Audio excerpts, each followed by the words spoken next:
Howdy, folks. I'm Wick and Wonka. Well, it's the end of February, and let me tell you about February. For the last 4 weeks, it was Black History Month, and I have a question for all of you. Why do we need a Black History Month? Shouldn't Black history be American history? Or maybe we still have Black History Month to keep America a divided nation. That's the reason we still have it. But this audio isn't about Black History Month. It's about a celebrated person in Black history. And that person is known as Martin Luther King Jr. Now, Martin Luther King Jr. was a gun owner whose name was on the government watch list. But he was denied a permit to carry a gun to defend himself, basically being denied the right of self-defense. But one thing Martin Luther King is known for, will always be known for, is fighting for civil rights. Not just for African Americans, but for every Americans. And teaching the idea of judging a person for their content of their character, not by the color of their skin. Basically, Martin Luther King was an individualist. He did not see people as white or black people, but just individuals who had different personality, different lives, different outcomes of their lives, and whatnot.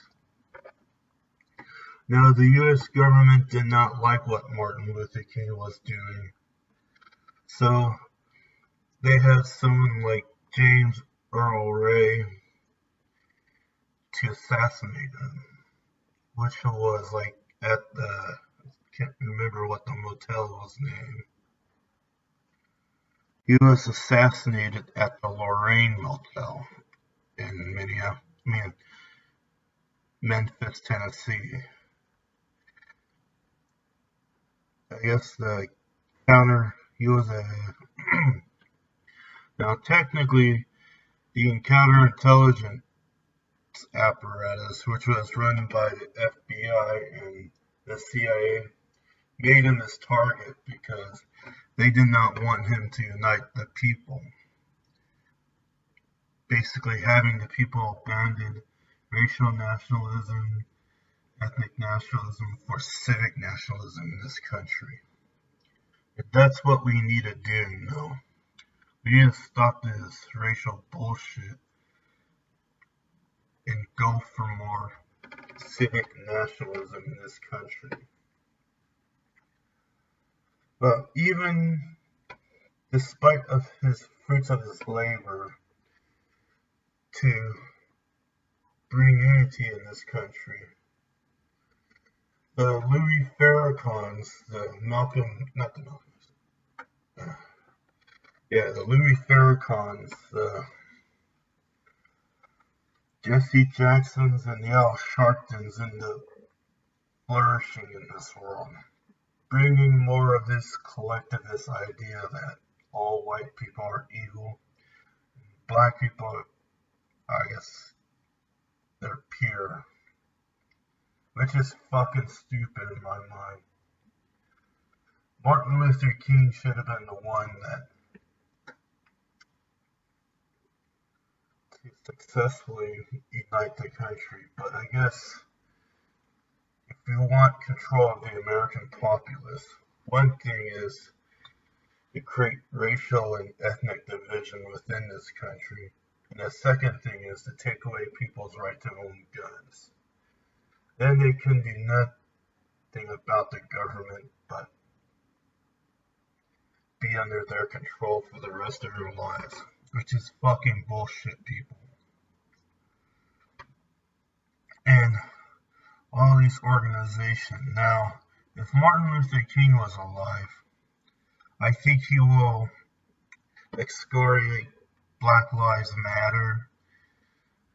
excoriate Obama and call them a bunch of bullshit bastards. He just wanted to be tyrant. Basically because, he denounced militant groups during his life. And BLM is a Black Lives Matter. It's a militant group, people. All they want to do is talk about how evil white people are, while clinging on to this collectivist racial idealism that their race is better. People, racism is just collectivism as its own, Individualism and racism never went together, I tell you.